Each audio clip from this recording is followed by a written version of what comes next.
The cultural polemicist in Corkery was horrified when the end of the Civil War brought a harsh reaction against romantic nationalism in literature as well as in life. New writers were more disposed to emphasize the violence and the horror of the struggle than the national and cultural nationalist ideals that had been at stake.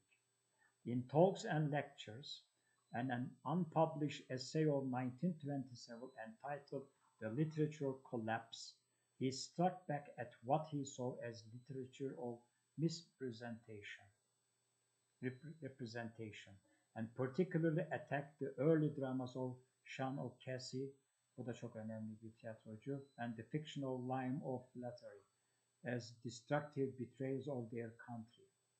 O'Flaherty and Cochrie's own protege, Sean O'Fallon and Frank O'Connor, had certainly not found peace or Catholic quiet through cultural nationalism or participation in armed struggle.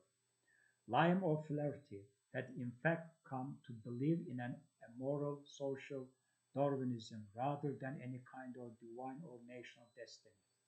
His uncomfortable, jagged, often melodramatic narratives of psychological extremity and post-traumatic shock, notably Thy Neighbor's Wife, about a desperate priest in the grip of sexual passion, Black Soul, and The Informer, explore pathological conditions and reflect his own bruising experiences as sometime student for the priesthood and then severely traumatized soldier in the Great War and the Irish Civil War.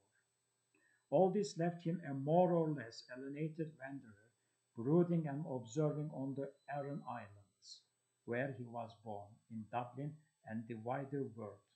If anything at all was to emerge from the years of violence and catastrophe in Europe and in Ireland, O'Flaherty thought it might be a bleak new world stripped at last of humanitarian illusions. While O'Fallon and O'Connor were masters of the short story rather than the novel and established themselves as writers with their short fiction, O'Fallon tried tried hard to give vent to some of his complex angers through the novel form. His first attempt was A Nest of Simple Folk, the story of the English and Irish descendant Leo Fox Donald, incorporating an unillusioned overview of Irish social evolution and a national cause that gradually seems to lose its way. It begins in 1854, soon after the death of Daniel O'Connor, and carries through to the Easter Rising in 1916, moving as so many Irish people did at that period from countryside to small town to the city. Religion, land and nationalism may have been major forces in Irish literature for purists such as Corky, but they provide little comfort in this narrative. Self-consciously anti-romantic, despite moments of freedom and hope, it begins with sodden fields and ends in madness and fear, and the faint crackling of rifle fire.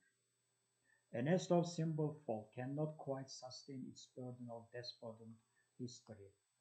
O'Fallon was always more assured in handling particular scenes and tense moments than in shaping an extended narrative. But in his text novel, Bird Alone, he managed to articulate a devastating attack on Irish political bankruptcy and Catholic attitudes to sexuality and militant nationalism. The bitter, controversial, ill-proportioned narrative, intended as an Irish version of Hawthorne's Scarlet Letter in its assault on life-denying sexual puritanism, is set just after the fall of Charles Stewart Parnell in 1891. Although it also draws on O'Fallon's childhood in a Cork generation later. The increasingly isolated protagonist, Corny Crone, resentful of self-serving father who is miserable with piety, has more respect for his grandfather's undying hostility to the Catholic Church, the church of his baptism. which had denied him sacraments for being a Fenian, of Forlanen's third novel, Come Back to Erin. The title, an ironic reference to a sentimental Irish song, describes how one of the last of the old IRA gunmen on the run escapes to America, only to find himself more a stranger than a hero in the sentimental Irish-American community. He is further alienated by the rather joyless Catholic piety of his only outwardly successful brother, an ambiguous representative of the Irish-American dream. Şimdi kardeşlerim, arka şeyler artık devam ediyor. Doğal olarak siz bunlara bakarsınız artık.